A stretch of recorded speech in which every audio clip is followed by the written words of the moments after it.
Assalamualaikum warahmatullahi wabarakatuh. Kami dari kelompok 4 ingin mempresentasikan hasil diskusi kelompok kami mengenai strategi diskriminasi harga pada produk agrikultur. Sebelumnya, perkenalkan anggota kelompok kami. Ada saya sendiri Dimas Saputra, ada Erlangga Usaiban, Anggita Hadiswandi, Alham Septian Cahyo, Adelia Putri, dan Rio Dwi Ristanto. Pendahuluan. Harga adalah tarif kesepakatan antara penjual dan pembeli yang merupakan elemen penting dalam pemasaran. Harga menghasilkan pendapatan, sementara elemen lainnya menimbulkan biaya. Fleksibilitas harga memungkinkan penyesuaian sesuai kebutuhan pelanggan. Penetapan harga yang salah dapat berdampak buruk pada kelangsungan perusahaan.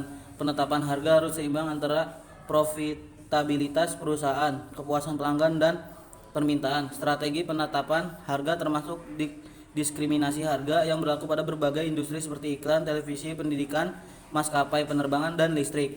Diskriminasi harga dapat didasarkan pada faktor seperti persaingan pasar, kualitas, elastisitas permintaan, dan segmen pelanggan. Strategi penetapan harga. Supaya pemasaran dalam suatu produk maupun jasa dapat sukses, maka setiap perusahaan harus menetapkan harganya dengan tepat. Menurut Sumarwan, terdapat 3 metode dalam menetapkan harga. Yang pertama, cost plus pricing merupakan penetapan harga yang didasarkan pada biaya produksi. Yang kedua, customer driven pricing, penentuan tingkat harga optimal untuk produk yang didasarkan pada justifikasi konsumen. Yang ketiga, share driven pricing, penentuan tingkat harga dengan memenangkan pangsa pasar. Karena dengan hal tersebut, maka produsen dapat memperoleh hal laba maksimal. Alasan penerapan strategi diskriminasi harga. Yang pertama, cost plus pricing. Pada awalnya, para penjual tanaman hias menentukan harga yang didasarkan pada biaya produksi tanaman hias, yang berarti penjual tanaman hias menggunakan strategi penetapan harga cost plus pricing. Harga dasar ini merupakan harga dengan tingkat laba yang rendah karena para penjual tidak mempertimbangkan faktor lain seperti keindahan tanaman, kuantitas pembelian, waktu tanam, tanaman hias, dan lain sebagainya. Yang kedua, faktor internal penjual. Seperti pada contoh kasus kali ini, penjual mengeluhkan konsumen tetapnya, yaitu konsumen peritel berpindah di kios tanaman hias lain. Hal ini yang disebabkan karena harga yang ditawarkan di kios tersebut lebih rendah. Faktor internal penjual ini tidak ada patokan harga yang mengatur harga-harga tanaman hias di daerah tersebut, sehingga rentan terjadi persaingan harga yang membuat tanaman-tanaman hias ini sangat rendah. Yang ketiga, opportunity profit. Opportunity profit yang dimaksud adalah peluang untuk mendapatkan laba yang lebih tinggi dengan memanfaatkan persepsi konsumen dan kesediaan maksimum konsumen untuk membayar. Selanjutnya ada tingkatan diskriminasi harga tingkat 1. Harga berbeda untuk setiap individu konsumen tamu berdasarkan kesediaan maksimum mereka untuk membayar.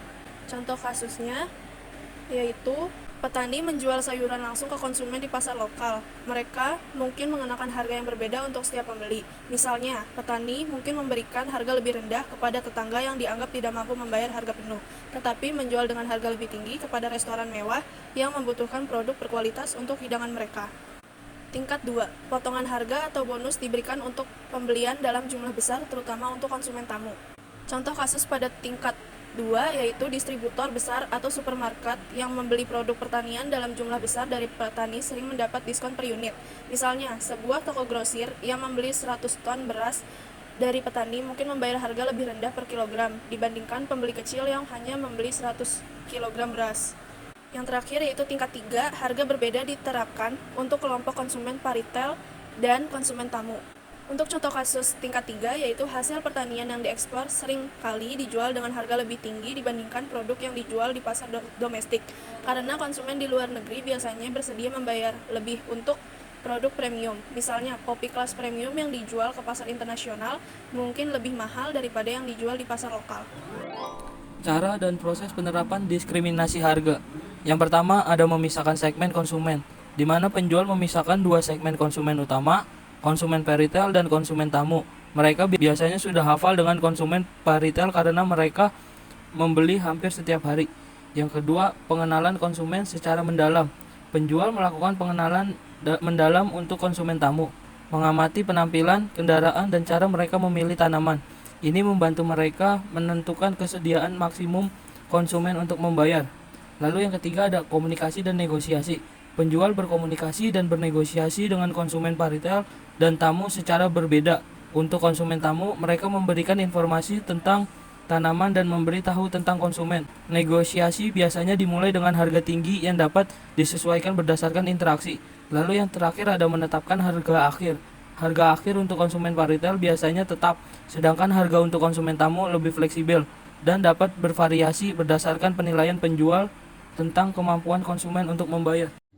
Waktu ditetapkan sebagai strategi diskriminasi harga, yaitu penjual menerapkan diskriminasi harga ketika ada kesempatan untuk menyesuaikan harga berdasarkan situasi dan konsumen yang tepat. Mereka memenuhi syarat untuk menerapkan strategi diskriminasi harga seperti yang dijelaskan oleh Sugiarto 2016 dan Port and Borgius 2019. 1. Membedakan segmen pelanggan. Penjual sudah dapat membedakan segmen pelanggan. 2. Harga murah untuk konsumen yang menjual kembali. Penjual memberikan harga murah untuk konsumen yang membeli bertujuan untuk dijual kembali. 3. Kekuatan pasar. Kekuatan pasar itu penjual untuk melakukan pasar yang cukup untuk menerapkan diskriminasi harga. Kesimpulan dan saran. Alasan diskriminasi harga, penjualan menurut diskriminasi harga untuk mendapatkan keuntungan lebih dibandingkan hanya menerapkan harga dasar. Cara dan prosesnya penjualan menerapkan diskriminasi harga berdasarkan konsumen dan kualitas pembeli dan langkah-langkah yang melibatkan pemisahan segmen, pengenalan konsumen, komunikasi, negosiasi, dan menerapkan harga akhir. Jenis diskriminasi harga, penjualan menerapkan diskriminasi harga tingkat pertama, kedua, dan ketiga berdasarkan konsumen dan kualitas pembelian. Waktu dan penempatan, penjual menerapkan diskriminasi harga ketika ada kesempatan untuk menyesuaikan harga berdasarkan situasi dan konsumen yang tepat. Sarannya, penjualan tanaman hias disarankan untuk berhati-hati dalam menerapkan diskriminasi harga dan menjaga kerahasiaan kebijakan ini dari konsumen dan sensitif terhadap harga. Mereka juga disarankan untuk mendapatkan patokan harga untuk setiap segmen konsumen sehingga perbedaan harga hanya dilakukan berdasarkan kelompok segmen konsumen saja, bukan berdasarkan individu konsumen.